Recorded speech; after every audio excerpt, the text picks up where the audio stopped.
Welcome in education high. आज यहाँ पर मैं लेकर के आई हूँ बहुत ही अच्छी वीडियो। जो महिलाएं प्रेग्नेंट हैं और जिनको पता नहीं है, तो यहाँ पर ये जो वीडियो है वो है प्रेगनेंसी से रिलेटेड। ये महिलाओं के साथ दूसरे हफ्ता में, प्रेगनेंसी के दूसरे हफ्ते में क्या क्या होता है, यहाँ पर कौन कौन से लक्षण होते हैं, उनके बारे में हम यहाँ पर बात करेंगे। कैसे किस प्रकार के सिम्टम्स होते हैं वीक 2 में, प्रेगनेंसी के वीक 2 में। तो चलिए देखते हैं, आगे बढ़ते हैं। जैसे जैसे गर्भावस्था का समय आगे बढ़ता है, वैसे वैसे इसके लक्षण भी बढ़ने या बदलने लगते हैं। प्रेगनेंसी के दूसरे सप्ताह में गर्भवती महिला को किस तरह के लक्षण दिखते हैं, इस पर ही हम आगे बात करेंगे। अक्सर प्रेगनेंसी के दूसरे वीक में जब कंसेप्शन शुरू होता है, बहुत ही कम लक्षण दिखाई देते हैं। हालांकि सभी महिलाओं में ऐसा नहीं होता है। हो सकता है कि कुछ महिलाएं तीसरे सप्ताह तक कंसीव ना करें, कुछ महिलाएं दूसरे सप्ताह के अंत तक प्रेग्नेंट नहीं होती हैं। हालांकि दूसरा सप्ताह कंसीव करने के लिए सबसे सही समय होता है। अधिकतर महिलाएं मासिक चक्र के पहले दिन से 11 से 21 दिनों के बीच में कंसीव कर सकती हैं। नीचे बताए गए तरीकों से आप अपने ओव्यूलेशन का समय ट्रैक कर सकती हैं।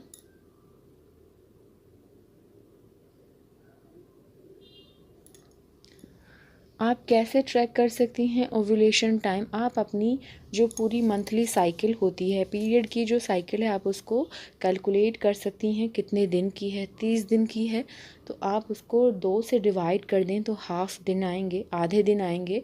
मतलब पीरियड के आधे दिन बाद, पीरियड के महीने के आधे दिन बाद आपका जो है ओव्यूलेशन पीरियड टाइम होता है। इस तरीके से आप उसको कैलकुलेट कर लें। वो मेरी एक अनदर वीडियो बनाई है मैंने, उसको आप देख लीजिएगा, आपको कैलकुलेशन निकालना आ जाएगा। कुछ कह सकते हैं सिम्टम्स हैं, यहाँ पर हम बात करेंगे। Basal temperature. बेसल टेम्परेचर मापने के लिए स्पेशल थर्मामीटर का इस्तेमाल किया जा सकता है। ओव्यूलेशन के समय पर महिलाओं का बेसल बॉडी टेम्परेचर बढ़ जाता है। इसीलिए अगर टेम्परेचर ज़्यादा आता है तो इसका मतलब हो सकता है कि आप प्रेग्नेंट हैं। नेक्स्ट है मासिक चक्र। आमतौर पर मासिक चक्र 28 से 32 दिनों का होता है, लेकिन हर महिला में इसमें भिन्नता आ सकती है। अगर आप प्रेग्नेंट होने की सोच रही हैं तो कुछ महीनों तक अपनी माहवारी की डेट को ट्रैक करें। अपनी ओव्यूलेशन का समय जानकर आप पता कर सकती हैं कि प्रेग्नेंट होने के लिए सबसे सही समय क्या है। Ovulation test. आप यूरिन में विशेष हार्मोन की मौजूदगी जो होती है उसको चेक कर घर पर ही ओव्यूलेशन टेस्ट कर सकती हैं। ये टेस्ट ओव्यूलेशन की डेट के बारे में बताने में मदद करते हैं, जिससे आप आसानी से कंसीव कर सकती हैं। Vaginal discharge. वेजाइनल डिस्चार्ज में बदलाव से आपको पता चल सकता है कि ओव्यूलेशन कब होता है।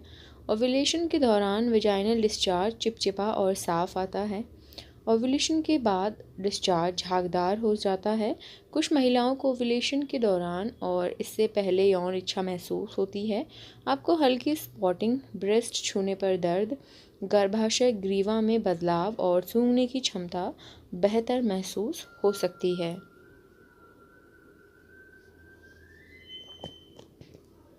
गर्भावस्था के दूसरे सप्ताह में महिला के शरीर में बदलाव तो होते हैं, पर यह बाहरी नहीं बल्कि अंदरूनी होते हैं।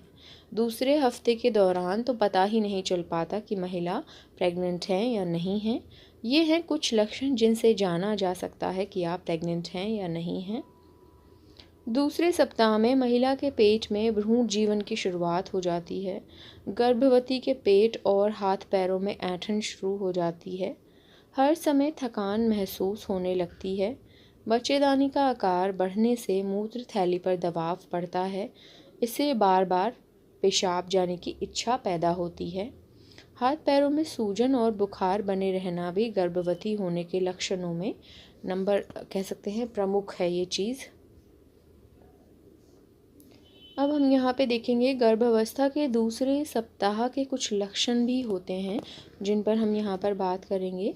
नंबर 1 है शरीर में बदलाव। अभी गर्भावस्था के शुरुआती दिन हैं। आपको अपनी ब्रेस्ट में भारीपन और दर्द महसूस होगा। पाचन कमज़ोर होगा जिसकी वजह से गैस बनेगी। आपके शरीर का तापमान कुछ ज़्यादा हो जाएगा। चीज़ों को सूंघने की क्षमता बढ़ सकती है। बच्चे का विकास। प्रेगनेंसी के पहले हफ्ते में निषेचित अंडे में विभाजन होता। कोशिका के इस गोले को विज्ञान की भाषा में ब्लास्टोसाइट कहते हैं। अभी भी आपका बच्चा महज़ कोशिकाओं की एक गेंद ही है। Ultrasound report. पहले शुरुआती हफ्तों में बच्चे की कोई भी अल्ट्रासाउंड इमेज नहीं आती है। ओके, तो यहाँ पे कुछ डाइट है जो आपको लेनी है। जो सेकेंड वीक की प्रेग्नेंट हैं, आपको कब्ज से बचने के लिए पर्याप्त मात्रा में पानी पीना चाहिए। हरी सब्जियां, फल, साबुत अनाज और दालों को अपनी डाइट में शामिल करें ताकि पर्याप्त मात्रा में आपको पोषण मिल सके। विटामिन सी वाले फल ज़रूर खाएं। ऐसा करने से मॉर्निंग सिकनेस में फ़ायदा होगा। तो ये था सेकेंड वीक ऑफ प्रेगनेंसी के बारे में सारी डिटेल। आई होप आपको समझ आई होगी। यदि आपको ये वीडियो अच्छी लगी है तो please like, comment, share, subscribe करें और बने रहें।